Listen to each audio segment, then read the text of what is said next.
Hello friends, मैं अजय राणा। आज जो वर्कआउट है उसके बारे में बात करने वाले हैं। तो हम आज टॉपिक ले रहे हैं चेस्ट का। चेस्ट में जो मसल्स हैं उसमें दो तरह के मसल्स हैं, पेक्टोरल मेजर, पेक्टोरल माइनर। ये चेस्ट में है, मेरी जैसे ड्राइंग है। तो जो आप मेजर मसल हैं वही आप देख पाते हैं, माइनर मसल आप नहीं देख पाते। वो इस चेस्ट के जो रिब्स हैं उन 3 रिब्स से जुड़ा होता है और शोल्डर से जुड़ा होता है। तो अभी ये देखते हैं कि ये काम कैसे करता है। फर्स्ट तो है जो हम कभी भी ट्रेनिंग कर रहे हैं तो चेस्ट की मसल्स को अपने इस्तेमाल करने के लिए 2 तरीके हैं। एक उससे एक्सपैंड किया जाता है, चेस्ट को फैलाया जाता है। तो कैसे फैलाते हैं उसको तो ध्यान से देखते हैं। चेस्ट को एक्सपैंड कैसे किया जाता है पहले वो समझते हैं।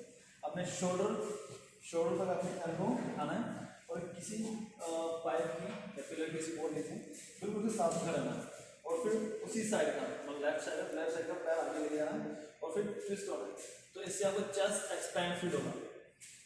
अब जो ये चेस्ट एक्सपैंड है उसको थोड़ा समझने की कोशिश करनी है। आप मान लीजिए पुशअप्स करते हैं। पुशअप्स में जब हम नीचे जा रहे हैं तो ज़मीन तक आपका चेस्ट टच होगा, तो इस तरह का फील आपको महसूस करना है।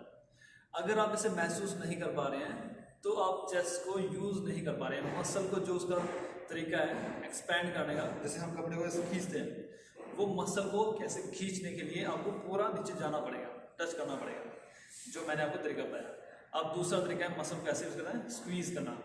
आप किसी चीज़ को, कपड़े को आप ऐसे निचोड़ के आप पानी निकालते हैं, ऐसे आपको मसल को स्क्वीज़ करना पड़ता है। उसका तरीका है कि चेस्ट जो मसल है, पेक्टोरल मसल, उसको टाइट करना होता है। मसल टाइट हो जाएगा, इतना हार्ड हो जाएगा।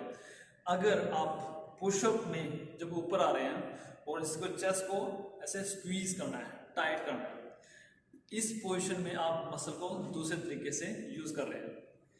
इन 2 तरीकों में ही आपका ट्रेनिंग रैप पूरा होता है, एक रैप पूरा होता है।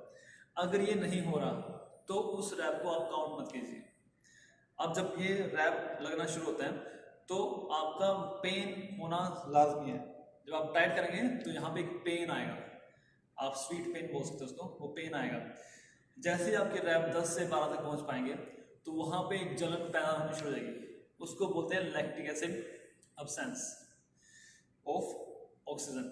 जब ऑक्सीजन वहाँ पे कम हो जाएगी तो लैक्टिक एसिड वहाँ पे आएगा और वो एक पेन आना शुरू हो जाएगा वहाँ पे। यही ज़रूरी है। आप जब रैप कर रहे हो, किसी भी चेस्ट की बेंच प्रेस हो, पुशअप्स हो, डबल फ्लाई हो या पैक डेक मशीन हो, इन सभी में वो रैप जब यहाँ तक पहुँचेंगे स्क्वीज करके, एक्सपैंड करके, तो वो आपको महसूस कराएंगे कि ये मसल वहाँ से फटना शुरू हो चुका है। तो ये है तरीका जो रैप के लिए था। अब हम टेक्निक देखते हैं कि बेंच प्रेस पे कैसे होती है। ओके, तो ये है फ्लैट बेंच प्रेस। अगर आप किसी भी जिम में जाएंगे तो आपको ये इस तरह का जो फ्लैट बेंच है ये मिलेगा आपको।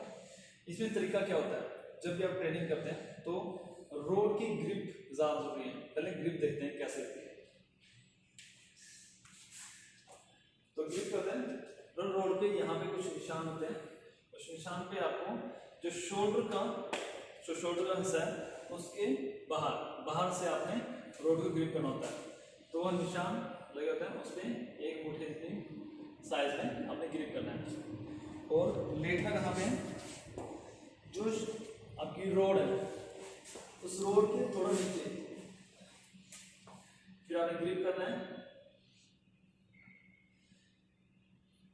जब आप इससे नीचे लेके आ रहे हैं तो इनहेल, सांस अंदर लेना है, स्लो डाउन 3 सेकंड में और टच किया, स्लो अप, मसल को स्क्वीज करना है, एक्सहेल बाहर निकाल के हवा, फिर इनहेल, स्लो डाउन, चेस्ट को एक्सपैंड फील करना है, स्लो अप, चेस्ट को टाइट करना है।